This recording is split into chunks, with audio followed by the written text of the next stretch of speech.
오늘 산상수훈 마지막 부분인데요. 마태복음 5장 10절에서 12절 말씀인데 우리 한 목소리로 10절부터 12절 같이 보시도록 하겠습니다. 마태복음 5장 10절에서 12절입니다. 같이 한 목소리 읽겠습니다. 의를 위하여 박해를 받은 자는 복이 있나니 천국이 그들의 것임이라.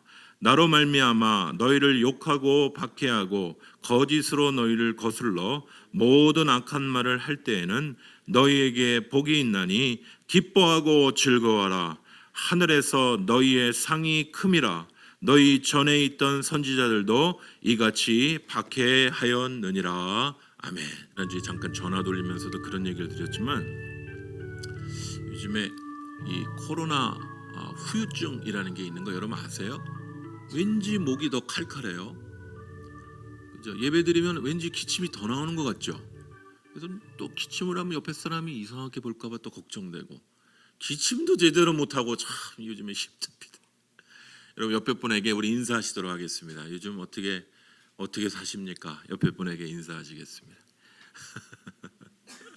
우리 교회는 저기 뭐 구청 직원이 왔다 가셨는지 모르겠지만은 너무나 거리뛰기를 너무 잘하고 계셔서 뭐 체크할 게 없을 것 같아요. 한 주간 잘들 지내셨는지 모르겠습니다. 오늘 이 산상수훈 이제 마지막 부분 의를 위하여 박해를 받는 자는 복이 있나니라는 제목으로 오늘 마지막 부분의 말씀을 나눠 보도록 하겠습니다. 제가 이제 캐나다 이제 성경 번역을 위해서 공부하는 언어학 공부 중에 이제 신학 과목도 이제 따로 듣는 그런 시간이 있었습니다. 특별히 선교학 과목을 듣는 수업의 과제 중에 하나가 현대 선교학의 흐름을 파악하라라는 그런 과제가 있었습니다. 이거는 어떤 거냐면요, 이제 선교 저널들이 많이 있습니다. 이제 여러분 뭐 시사 상식들 보시는 저널처럼 선교 현장에서 일어나는 선교 저널들이 많이 있거든요. 그런 것들을 읽고 지금 현재 세계 교회 가운데 나타나는 그 세계 교회들이 겪고 있는 두드러지는 특징들이 뭔지를 찾아보라는 그런 과제였습니다. 그런데 이제 과제를 위해서 이제 여러 저널들을 읽고 얻게 된 결론은요. 지금 세계 교회는 고난받는 교회, 핍박받는 교회라는 결론에 이르게 되었습니다. 여러분 과거 우리가 1, 2차 세계대전을 다 겪었는데요. 인류는 어찌 보면 지금 우리가 겪고 있는 이 50년 정도의 삶은 언제도 볼 수 없었던 번영과 평화의 시대를 살고 있습니다만은 여러분 그 문들이 점점 닫히고 있어요. 이 문들이 이 평화와 번영의 시대가 닫히는 이런 시대 속에서 이 닫히고 있는 이 상황 속에서 이 복음 전하는 일들이 이른바 핍박과 박해를 경험하는 일들이 많이 생겨나는 것이죠. 2015년에 이 리비아의 한 해변에서 21명의 이 이집트 콥틱 이제 크리스천들이라고 하죠. 콥트 이 크리스천들이 참수 IS라는 단체를 통해서 이 목베임을 당하는 참수당하는 영상이 세계의 사람들을 아주 깜짝 놀라게 만들었습니다. 우선 이게 21세기에 나타날 만한 일인가 그런 참혹한 일들을 일렬로 오렌지색 옷을 쭉 입혀놓고 칼을 옆에 차고 있는 IS 이 이슬람 근본주의자들이죠. 칼을 들고 서서 막 서방 세계에 자기에게 원하는 이야기들을 막 떠듭니다. 그리고 나서는 참수를 하는 잔혹한 영상을 그건 자신들의 힘을 과시하기 위한 것이었죠. 이 마르틴 모제바흐라는 분의 이 글 최근에 이 21명의 이 콥틱 순교자의 땅을 이제 돌아다니는 이 조금 이따 이제 설교 끝부분에 제가 잠깐 보여드리겠습니다. 굉장히 가난합니다. 이 사람들은 이집트 안에서도 마이너리티 주요 종족이 아니고 기독교를 믿는다는 이유만으로 소수로 계속 차별받는 사람들 굉장히 가난해요. 그런데 그들의 신앙은 대단해요. 이 마르틴 모제바흐라는 분의 이 글에서도 드러나 있습니다만은 이 수천 년 동안 예수님, 이 북아프리카는요 원래 기독교, 엄청난 기독교 세력이 북아프리카 쪽, 그쪽에 특별히 이집트에 남아 있는 이 콥틱, 이 콥트 이집트 이 기독교인들의 신앙에 대해서 다시, 저도 솔직히 이들이 변절자라는 생각을 많이 했어요. 혹은 이렇게 타협하는, 그죠? 그 현상에 타협하는 그러한 사람들로 저도 생각했는데, 이 사람들의 신앙들이 재조명되기 시작했습니다. 왜냐하면요, 핍박이 다가오고 박해가 다가오는데 두려워하지 않아요. 예수 이름을 거부하지 않습니다.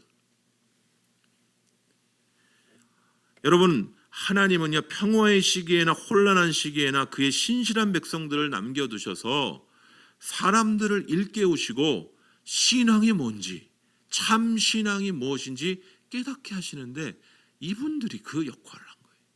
제가 말미에 잠깐 영상을 하나 보여드리겠습니다. 이분들에 대한 영상을. 여러분, 교부 터툴리안이라는 교부는 이제 예수님의 제자들을 그 밑에서 배운 사람들, 그 지도자들을 교부라고 부릅니다. 교부 터툴리안은 이런 말을 했습니다. 잔혹하게 교회를 핍박하는 대상들을 향하여 우리를 십자가에 못 박으라, 우리를 고문하라, 우리를 저주하라, 우리를 멸하라. 그러나 그대들의 잔인함은 아무것도 이루지 못할 것이다. 우리가 베어버림을 당하면 당할수록 우리의 수는 그만큼 더 늘어날 것이다. 왜냐하면 순교자의 피는 교회의 씨앗이기 때문이다. 기독교는요, 순교를 각오하고 박해를 각오한 그리스도인들에 의해서 세워진 거예요. 수천 년. 그 신앙이 로마, 지금으로 얘기하면 미국이겠죠. 그 로마를 무너뜨린 것이고, 그 사랑이 로마를 무너뜨리고 온 세상에 퍼져 우리에게까지 온 거예요. 오늘 우리가 다루려고 하는 이 산상수훈의 이 마지막 부분은 아주 가장 난해한 주제를 살펴보게 됩니다. 현대인들은요 더욱더 안락한 삶을 추구합니다. 더욱더 안락한 삶, 더욱더 편안한 삶. 그런데 오늘의 말씀은 정반대의 말씀을 얘기하고 있어요. 이 난해한 주제가 그리스도인을 그리스도인 되게 만듭니다. 진짜는요, 이 난해한 주제를, 이 박해라는 주제를 통과하지 않고 진짜 그리스도인으로 이야기할 수 없는 거예요. 교회가 온실안에 머물러 있기를 원할 때 세상에 아무런 영향력을 미치지 못하고, 교회는 오히려 그냥 사람들 모이는 그냥 라이언스 클럽 혹은 식사 모임밖에 되지 않는 거예요. 교회는요 세상 속에 머물기 때문에 반드시 박해를 경험하게 됩니다. 제가 반드시라는 단어를 썼는데 대부분 그렇습니다. 나 예수 믿었는데 여태껏 아무런 박해가 없어? 그거 진짜 맞습니까? 진짜는요 박해를 경험하게 돼 있어요. 교회 안에서만 머물러 있으면 문제가 없지만 말입니다. 미움과 혐오를 경험하게 되죠. 그러나 오늘 말씀은 그런 핍박과 박해 속에서도 우리에게 소망을 주시는 말씀을 우리가 받게 됩니다. 오늘 말씀 안으로 걸어 들어가 우리에게 주시는 말씀을 우리가 살펴보도록 하겠습니다. 오늘 산상수훈의 마지막 부분인 이 의를 위해서 박해받은 자는 복이 있다라고 말씀하는데요. 나왔나요? 앞에 부분에 제가 보여드렸어야 되는데 아까 좀 늦었습니다. 마태복음 5장 10절에 대한 이 유진 피터슨이라는 목사님의 이 메시지라는 성경, 의미역이죠. 성경은 이렇게 번역합니다. 하나님께 헌신했기 때문에 박해를 받는 너희는 복이 있다. 그 박해로 인해 너희는 하나님 나라에 더 깊이 들어가게 된다라고, 이 우리가 읽은 마태복음 5장 10절을 그렇게 의미를 드러내서 이제 번역을 했습니다. 우리의 예상을 뒤엎는 설명이죠. 여러분, 박해가 오고 핍박이 오는 이유가 뭐라고요? 하나님께 헌신했기 때문이라는 거예요. 도무지 감당하기 어려운 말씀이죠. 박해가 오히려 하나님께 헌신했기 때문에 박해가 온다. 우리가 참 감당하기 어려운 말씀이에요. 그런데요, 이 귀한 비밀이 이 뒷부분에 나와 있습니다. 그 박해로 인해 더 하나님 나라에 깊이 들어가게 된다는 거예요. 여러분, 진짜는요, 박해 속에서 더 단단해진 크리스천으로 서게 되는 거예요. 이것이요, 의를 위해 박해받은 자인 천국 백성의 행복이라고 말하고 있고요. 이 박해를 통해 더 하나님 나라를 이전보다 더 깊이 경험한다라고 이야기하고 있는 것입니다. 사랑하는 성도 여러분, 이 박해를 받는 자라는 뜻은 우리가 앞에서 소개해 드렸듯이 이 복음 때문에 목배임을 당하고 순교를 당하는 것만은 아닙니다. 오히려 성경의 이 박해를 받는 자의 의미는 믿음 때문에 부당한 대우를 받는 거 크지 않죠. 그런데 내가 예수를 믿고 예수 믿는 그 믿음 때문에 부당한 대우를 받는 거예요. 그게 박해의 성경적인 정의입니다. 여러분, 우리가 천국 신앙 때문에 예수 신앙 때문에 부당하게 세상에서 대우를 받는다면 굉장히 나 예수만 믿는데 왜 나를 부당하게 대우해? 며칠 전 호주에서 워킹홀리데이 노동비자죠. 노동비자를 받고 있는 한국 청년이 너 어느 나라 사람이냐고 한 여성이 묻더니 갑자기 구타를 하는 거예요. 니네 나라로 돌아가라고. 코로나 퍼뜨리지 말고 니네 나라로 돌아가라고.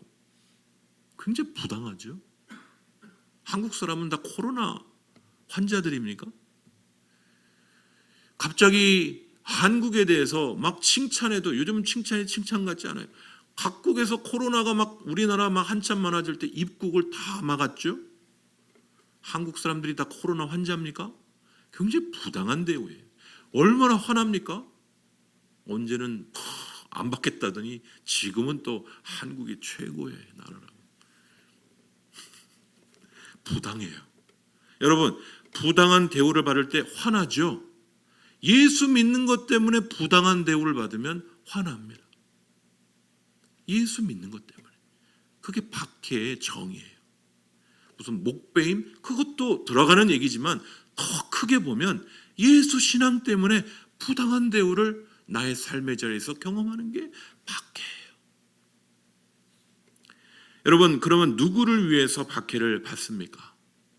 의를 위해서 받는다. 오늘 말씀은 그렇게 말씀을 하고 있습니다. 의를 위해서라는 것은 바로 예수님을 말하는 것이죠. 그러니까 예수님을 믿는 믿음 때문에 부당한 대우를 받는 거예요. 내가 다른 걸로는 차별받을 이유가 없는데 예수를 믿는다는 이유 때문에 부당한 대우를 받는 게 성경적으로는 박해라는 것이. 지구촌의 저 땅끝에서는요, 지금도 이런 일들 때문에 예수 신앙 때문에 육체적으로 박해를 받고 물리적으로 박해를 받습니다만은 중요한 건 우리 한국의 지금 우리의 상황으로 되돌아와 보면 우리의 삶 속에서 아주 사소한 일인데 영적인 박해, 그죠? 예수 믿는 일 때문에 애매하게 당하는 박해들이 존재하는 거죠. 지난 2달 동안 우리가 코로나 사태가 계속 지속이 되었기 때문에 교회에서 뵙지 못하는 많은 성도들, 제가 이제 기억나는 대로 지난 주일 제가 전화를 몇 분 드렸습니다. 이제 모두 드리지 못하고 생각나는 대로 우선은 드렸는데 모두 건강하시고 정말 한 분도 코로나 감염이 없었어요. 너무 감사한 일입니다. 그런데 참 우리 가운데 나타나는 참 독특한 현상 하나를 제가 발견했습니다. 바로요, 집안 식구 중에 자신의 부모가 노약자인 부모, 나이 많은 부모이기 때문에 교회 가지 말라는 거예요. 어떤 분은 자녀가 말립니다. 직장에서 불이익이 돌아온다고. 어떤 분은 남편이 말려요. 나이 많은 사람이 왜 교회 가냐고. 여러분, 그 와중에 교회를 나오는 것이 내가 왜 쓸데없이 교회 와서 욕을 먹지? 그런 생각 오늘 앉아 계신 분들은 그런 생각 안 드신지 모르겠어요. 우리가 왜 그냥 영상 예배 드리면 되는데, 저도 얼마나 후회가 되는 적이 많아요. 그냥 영상 예배 드리면 되는데 욕 먹지 말고. 기침도 마음대로 잘 못해요 요즘에, 그죠? 그냥 영상 예배 드리면 편할 거야. 왜 쓸데없이. 근데 주님 주신 마음이 그게 아니에요.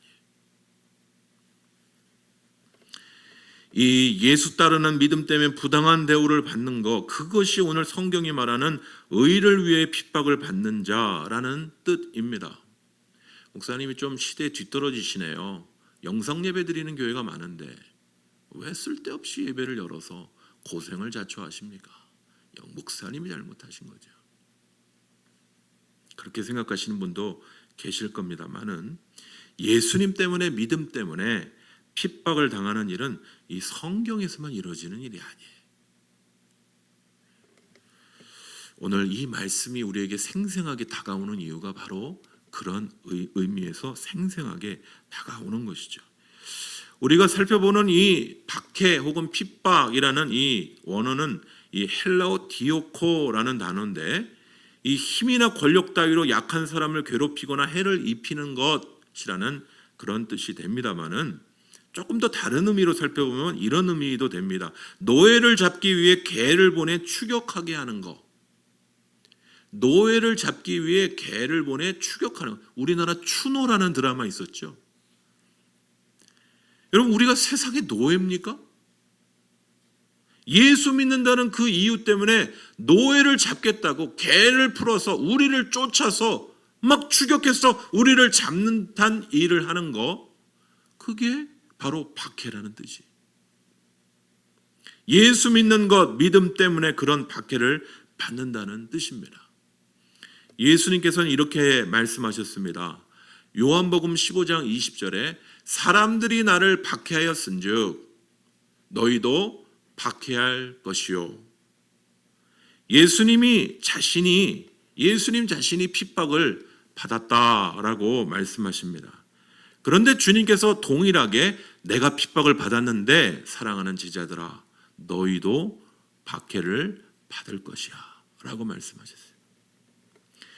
요즘 한창 문제가 되는 이 이단 단체죠. 이 단체는 처음에는 절대 그 단체의 비밀들을 얘기 안 해주다가 막판에 카드를 딱 보여주면서 이래도 믿을래? 뭐 이런 식으로 막판에 보여준 게 아니고, 우리 예수님은 처음부터 이렇게 말해요. 자신이 박해를 받았고, 그리고 제자들에게 너희들도 박해를 세상에서 받을 것이야. 그래도 따르겠니? 라고 물으시는 거예요. 여러분, 이 예수님의 말씀처럼 초대교회 스데반 집사도 이 앞선 선지자들도 핍박을 받았다라고 말씀합니다. 사도행전 7장 52절에 보면 너희 조상들이 선지자들 중에 누구를 박해하지 아니하였느냐? 의인이 오시리라 예고한 자들을 그들이 죽였고 이제 너희는 그 의인을 잡아준 자요 살인한 자가 되나니. 이 스데반 집사는 예루살렘 교회 성령과 지혜가 충만한 7 집사 중에 하나였습니다. 그는요 예수 신앙 때문에 이스라엘 법정의 공회에 끌려가서 증언을 하게 된 것입니다. 이 증언은요 맞는 얘기예요. 이 스데반의 설교, 사도행전 7장에 나와 있는 이 스데반의 설교가 틀린 얘기 아니에요. 이스라엘 백성들도 그 앞선 신앙의 선배들, 특별히 이 선지자들의 말을 듣지 않고 박해를 했던 것입니다. 그리고 그 선지자들이 예고하신 분, 의인이신 예수님이 오셨는데 그 예수님조차도 십자가에 못 박아 너희가 죽였다. 스데반 그렇게 설교를 하니까 그 이스라엘 공회는 들끓고 끝에 스데반을 돌로 쳐 죽이었던 거예요. 여러분, 이런 박해는, 돌에 맞아 죽는 이런 박해는 참 안타깝고 아쉬운 일이지만, 이 사건을 통해 돌에 맞아 죽는 이 일들 통해 또 다른 놀라운 한 페이지의 복음의 역사가 시작이 됩니다. 이 박해가 예루살렘 교회에 큰 일들로 나타납니다. 사도행전 8장 1절에 보면 그날에 예루살렘에 있는 교회가 큰 박해가 있어. 스데반의 박해는 스데반으로 끝난 게 아니라 예루살렘에 있는 교회 전체의 박해로 퍼져나갑니다. 그래서 사도 외에 교회가 다 흩어졌어요. 유대와 사마리아와 모든 땅으로 흩어졌습니다. 좋은 게 아니죠. 그런데 이 사건 뒤에 바울이, 스데반의 죽음을 보던 바울이 여기에서 나오게 되는 거예요. 하나님이 하시는 일은요, 우리가 생각하는 그런 일들의 수준이 아니에요. 도무지 이 사건에서 어떻게 이런 일들이 벌어지나, 이 장면에서 사도 바울이 회심하는 이 자리에 당연히 스데반이 죽어야 된다라고 생각했던 청년 사울은 예수님을 만나 변화되어 나중에는 이런 고백을 합니다. 이 사람이 복음을 전하는, 이방의 복음을 전하는 복음의 사도가 되어 이런 고백을, 로마서 8장 35절에 누가 우리를 그리스도의 사랑에서 끊으리요? 환난이나 권고나 박해나 기근이나 적신이나 위험이나 칼이랴. 사도 바울이 예수님을 만난 이후에 주를 따라가는 그의 삶에 박해가 있었다는 거죠. 엄청난 박해가 있었다는 거예요. 주를 따라가는 자에게 박해 없는 그리스도인은 없는 거예요.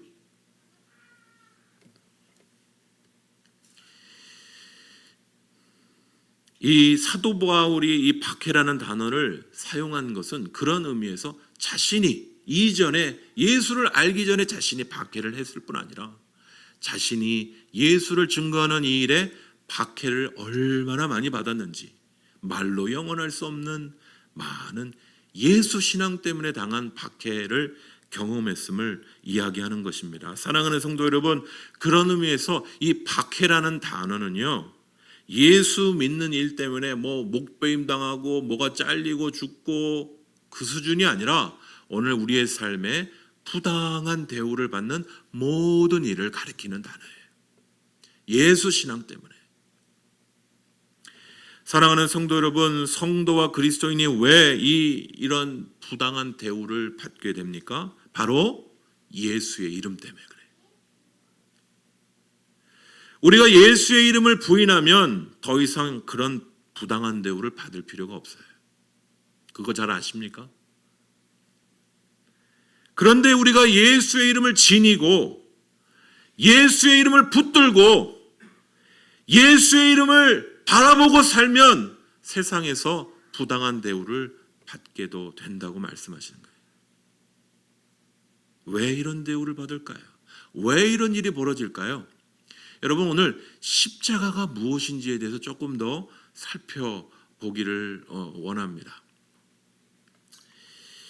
이 십자가는요, 제가 십자가 이야기를 조금 하도록 하겠습니다. 이 십자가는 로마 시대 그리고 고대 국가 중에 이 심각한 범죄자들을 벌 주기 위해 고안된 아주 극악한 처형 방법입니다.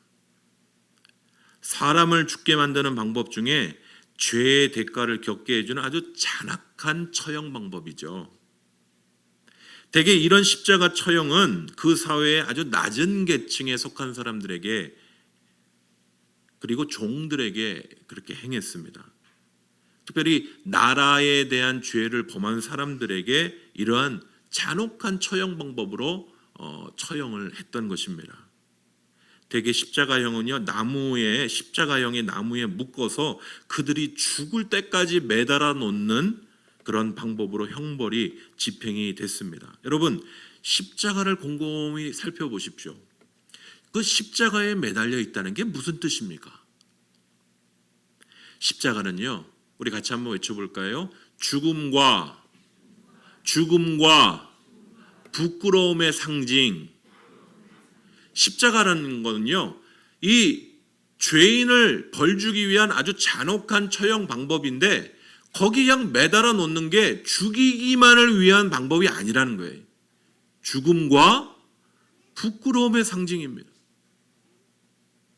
죄진 사람을 벌줄 때 그냥 죽일 수 있는 여러 방법이 있어요. 목을 매거나 뭐 칼로 자르거나 뭐 다양한 방법으로 할 수 있는데 그 중에 아주 잔혹한 방법으로 그렇게 사람들 앞에 보여 모욕을 하는 거죠.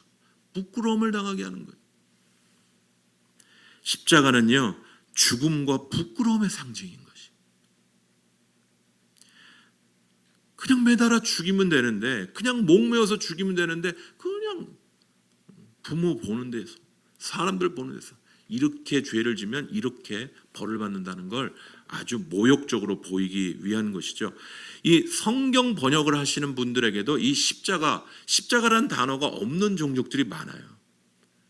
우리나라 같은 경우는 십자가. 여러분 근데 십자가의 의미가 확 다가오십니까? 어떤 부족에게는 십자가라는 단어가 없으면 그걸 설명을 해줘야 되는 거예요. 여러분 우리도 십자가의 의미를 잘 모를 때가 있습니다. 귀걸이도 하고 목걸이도 하는데 무슨 의미인지 모르고 귀걸이 목걸이를 하고 다니시는 분들이 있죠. 특별히 저 이슬람권에 있는 무슬림은 십자가 하면 십자군 전쟁을 떠올려요. 굉장한 오해를 갖고 있어요. 십자가가 다른 사람을 죽이는 무슨 도구인가? 그거 아니죠.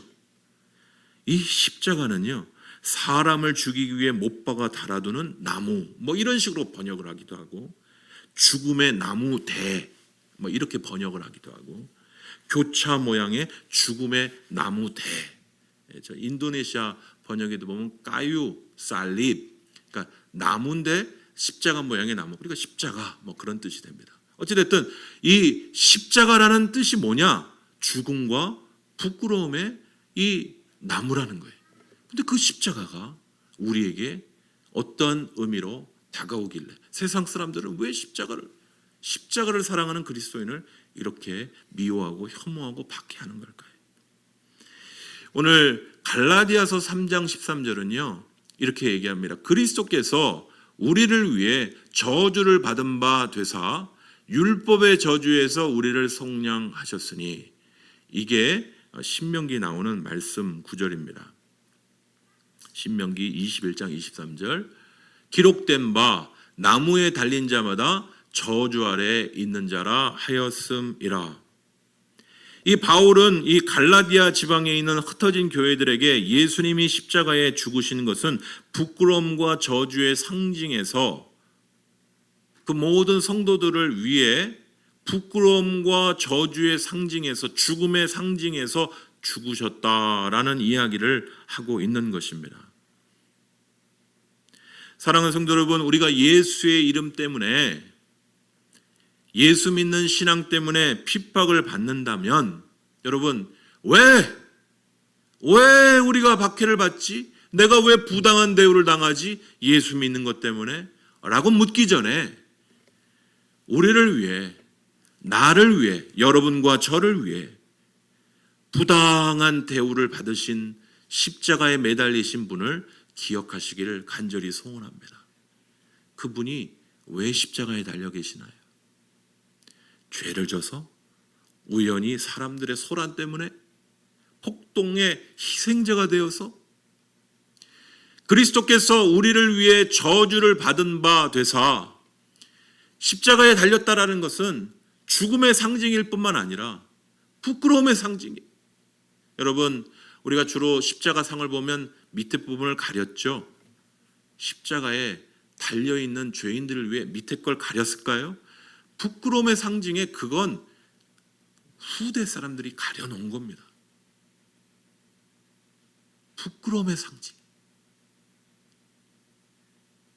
우리 주님께서 왜 십자가에 매달려 계십니까? 우리를 위해, 여러분과 저를 위해 십자가의 죄를, 우리의 더러운 죄를 위해 십자가의 저주와 부끄러움의 상징인 그 십자가에 매달려 계신 그분을 우리가 다시 한번 깊이 생각해야 되는 것이죠. 유대인들은 잘 알고 있었어요.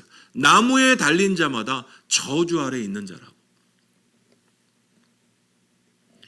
예수님도 그거 모르셨을까요? 십자가에 매달려 있으면 유대인들이 얼마나 부끄럽게. 여러분, 지금 제 아들, 딸이 저기 앉아 있는데 제가 만약에 감옥에 들어가거나 어떤 일들로 감옥에 들어가서 감방에 들어가 있다면 제 아들, 딸이 저를 어떻게 볼까요? 참 부끄럽게 생각하겠죠. 파렴치한으로 감옥에 들어갔다면 더 얼굴을 들지 못할 것입니다. 여러분, 예수님이 모르셨을까요? 십자가에 매달려 있다라는 건 종교 지도자로 할 짓이 못 돼요. 그런데 그분은 왜 십자가에 매달려 계시는 걸까요? 바로 나와 우리 사랑하는 성도들의 죄를 위하여 십자가에 매달리시는 그 수모와 부끄러움과 핍박을 당하시게 된 줄 믿습니다. 우리가 거기에서부터 우리의 시작이, 우리의 생명이 시작이 되었고, 거기에서부터 우리의 죽음과 생명이 다시 시작된 십자가가 우리의 모든 것이 됨을 다시 한번 이 시간 기억하실 수 있는 주의 귀한 성도들 되시기를 간절히 소원합니다. 예수 그리스도께서 왜 십자가에 달리셨습니까? 갈라디아서 5장 11절은 이렇게 얘기합니다. 형제들아, 내가 지금까지 할례를 전한다면 어찌하여 지금까지 박해를 받으리요? 그리하였으면 십자가의 걸림돌이 제거되었으리니. 바울 사도가 할례 문제에 있어서 유대의 전통을 따르는 결정을 했으면 그렇게 박해받지 않았을 거예요. 그런데 바울 사도는 할례는 유대인들에게 그게 하나님의 백성인 증표가 될 수 있지만 그들의 전통이 아닌 이방인들이 할례를 받을 필요 없다. 오늘 우리 남성들이 이른바 이제 포경술이라고 하죠. 포경술하는 이유는 하나님 백성이어서 하는 게 아니라 면역체계 때문에 하는 겁니다. 건강 때문에 하는 거예요. 그러나 유대인들은 할례를 통해서 내가 하나님의 백성이라는 걸 난지 8일 만에 꼭 보여야 했습니다. 그런데 그런 유대주의자들, 그 유대주의에 꽉 빠져 있는 사람들에게 꼭 굳이 할례 받아라. 그래도 되는데 이 바울 사도는 뭐만을 외쳤냐? 그리스도의 십자가. 우리를 구원하는 것은 그리스도의 십자가야. 다른 거 필요 없어. 오직 예수 그리스도의 십자가, 오직 예수 그리스도의 보혈, 오직 예수 그리스도의 은혜로만 우리가 새로워지고 하나님의 자녀가 된 거야. 그러니 박해를 받는 거예요. 여러분, 우리가 세상 속에서 예수 신앙을 외치기 때문에 박해를 받는 겁니다. 예수만 내려놓으면 박해가 없어요. 술자리 가는데 가면 되는 거고 받으면 되는 거예요. 제사도 드려요. 요즘에 김영옥 교수가 하도 막 난리를 치니까 가수 이승철 씨, 저는 제사도 드리고 다 드리는데 유머 있게 잘 넘어가신 것 같아요. 김영옥 교수랑 만나면 안 돼요. 이분을 완전히 성경을 갖고 막 비신앙으로 이끄는데 아주 탁월한 언변가니까 만나면 안 돼요. 웬만하면. 여러분, 예수 십자가 하니까 박해를 받는 거예요. 여러분, 그것만 제거하면 십자가의 걸림돌이 제거되어서 그렇게 고난받지 않는 거예요. 그거 치웠으면 내가 이렇게 고난당하고 박해당하지 않았을 거야. 그러나 바울은 자신이 이전에 예수를 박해하던 자신이었던 걸 기억하고 예수 십자가를 포기할 수 없는 거예요. 십자가에서 죽으신 나의 주님을 위한 십자가의 주님을 포기할 수 없었던 것입니다. 나 예수 모른다. 나는 예수 십자가 모르겠다라고 얘기할 수 없는 거예요. 그래서 박해를 받는 거예요.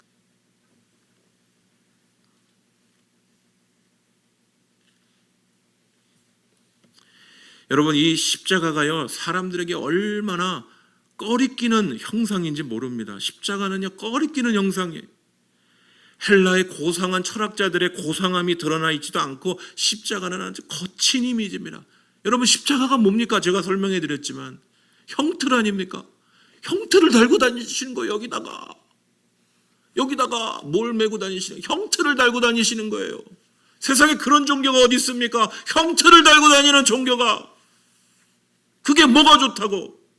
여러분, 십자가가 나의 생명이 됨을 깨닫지 못하는 사람은 형틀을 메고 다니는 거예요. 형틀을 목에 걸고 다니는 거고. 세상에 어떤 그런 종교가 있으며 폼나는 종교의 문양을 써야지. 형틀을 메고 다니는 종교가 어디 있냐는 거죠. 여러분, 예수의 십자가가 나의 생명이 되고 예수의 십자가가 나의 구원이 됨을 알지 못하면 이게 뭔 뜻인지도 모르고 매고 귀걸이 하고 다니는 거예요. 십자가가 뭔지를 알아야 됩니다. 나를 위한 구원의 십자가가 뭔지 알아야 되는 거예요. 십자가를 우리는 포기할 수 없는 사람들입니다. 예수 그리스도인들은 십자가를 포기할 수 없는 사람들이에요. 십자가 없는 종교, 기독교, 그건 벌써 죽은 겁니다. 예수 믿는데 아무런 박해도 없고 어려움도 없고 중세 기독교가 썩었던 이유가 바로 거기 있어요. 십자가가 없어요. 너무 잘 돼 사역이. 나라에서 돈 다 나오고 기도할 이유가 없어요. 사람들은 때마다 넘쳐납니다. 믿는 건지 안 믿는 건지는 잘 모르겠지만 돈도 잘 내고 신부들, 중세 신부들 얼마나 부자인지 몰라요. 뒤에서 딴짓거리들 엄청 했죠. 신부 닮은 고아원에 넘쳐나는 사람들이 많았습니다. 딴짓하는 것들이 얼마나 많았는지 몰라요. 여러분, 고난이 없는 기독교는요 더 이상 아무런 의미가 없어요. 십자가가 없는 그리스도인은, 십자가 없는 기독교는,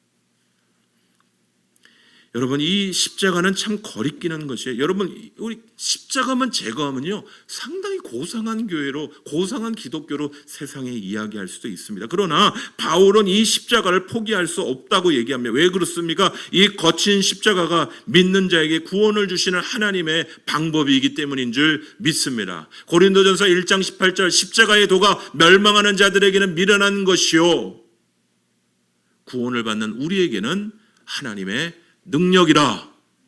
구원을 받는 우리에게는 하나님의 능력이라. 십자가가 있기에 우리가 사는 것이.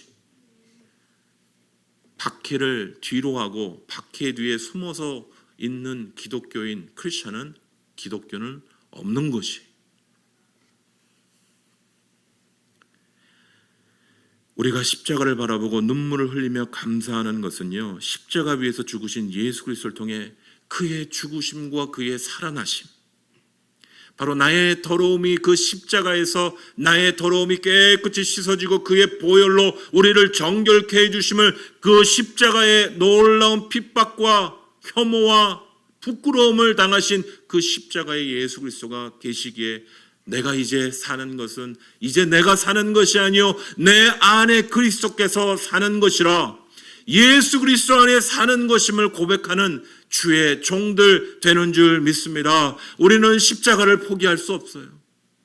십자가를 포기하면 박해는 사라지겠지만 우리는 더 이상 그리스도인이 아니고 기독교는 더 이상 기독교가 아니기 때문에 그래요.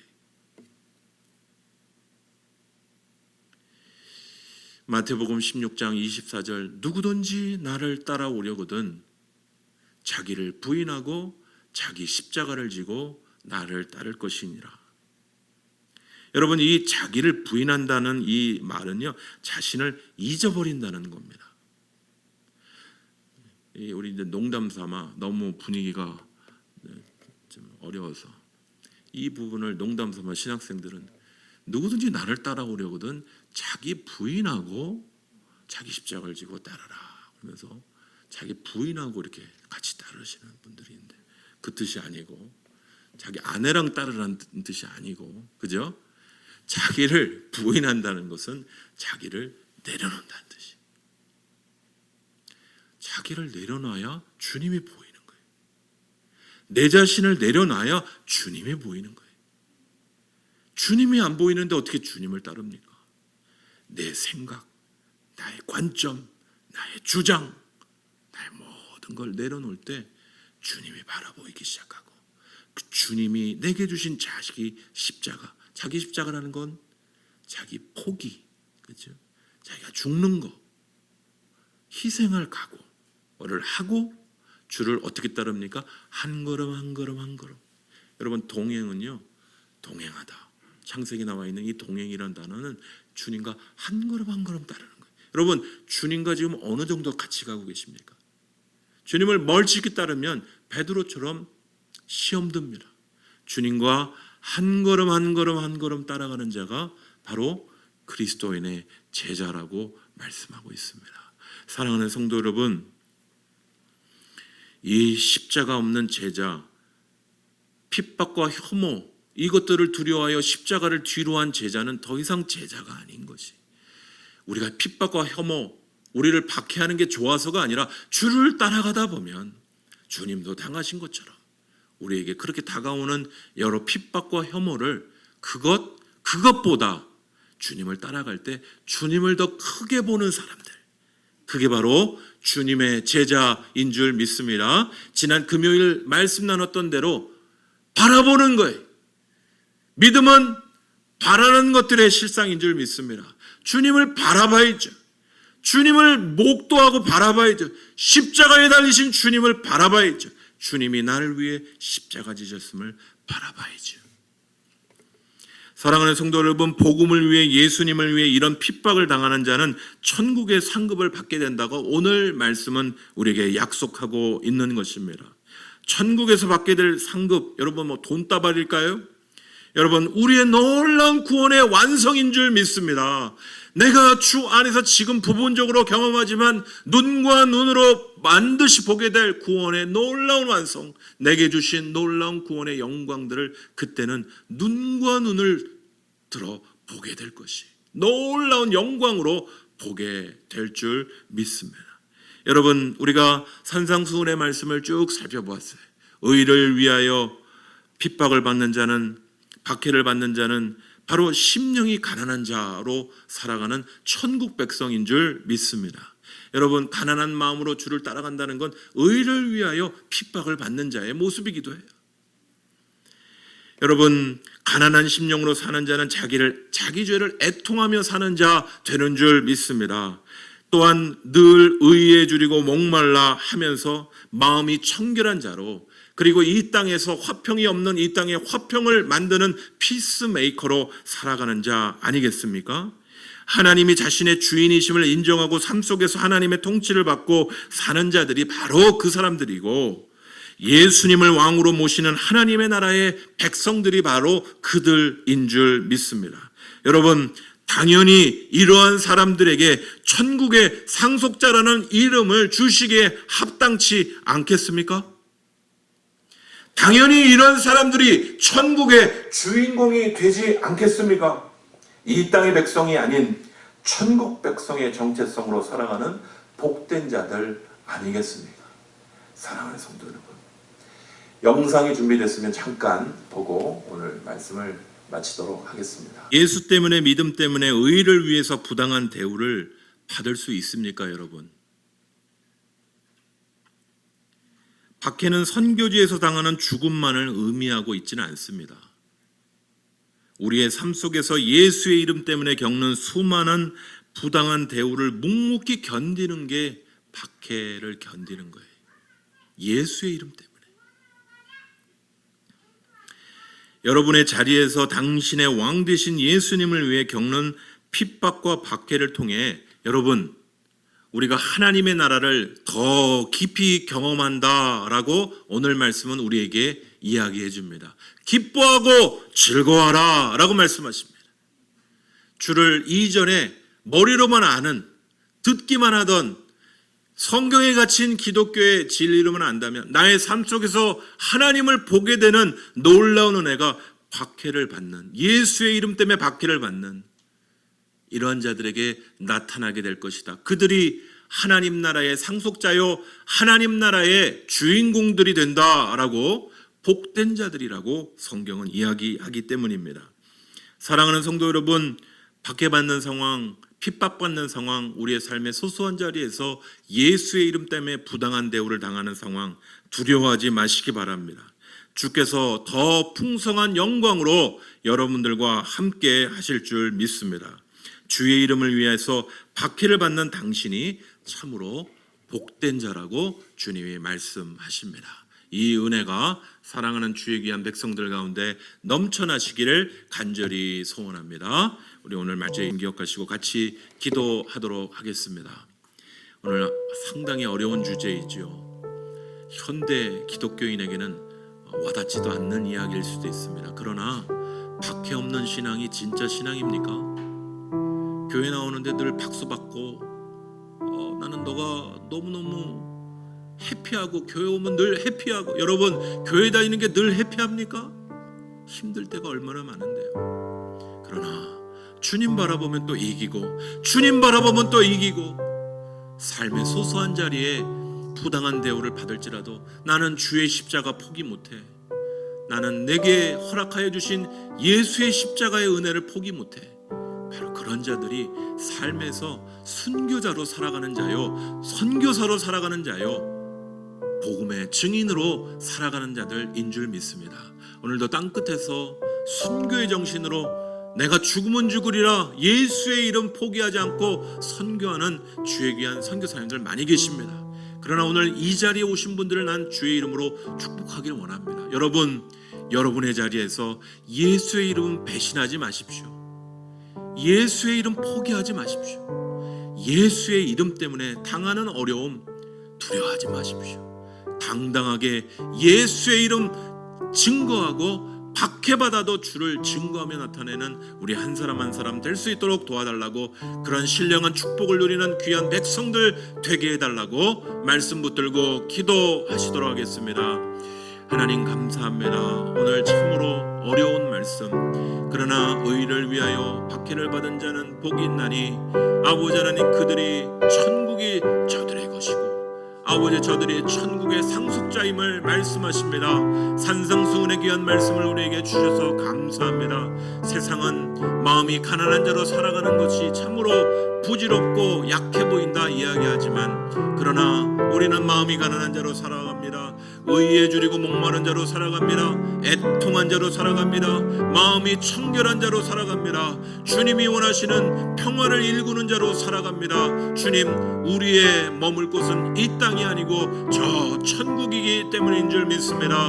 오늘 이 아침 나와 말씀을 듣고 나누는 사랑하는 주의 종들, 삶의 자리에서 경험하는 예수 이름 때문에 당하는 부당한 대우를 이기고 승리하는 주의 백성들 되어, 예수의 이름으로 이기고 승리하는 주의 백성들 되어 주의 이름이 영광 받으시기에 부족함이 없는 천국 백성의 행복을 누리는 주의 귀한 백성들 되게 하여 주셔서 어린아이로부터 장년에 이르기까지 오 하나님, 세상이 어떻게 바라본다 할지라도 예수의 이름 때문에, 예수의 신앙 때문에 어떠한 핍박과 어려움도 이기고 승리하는 아버지 하나님 천천후 신앙인들이 될 수 있도록 오 하나님 함께하여 주시옵소서, 역사하여 주시옵소서. 그런 은혜를 허락하여 주실 줄 믿고 예수의 이름으로 기도합니다. 아멘.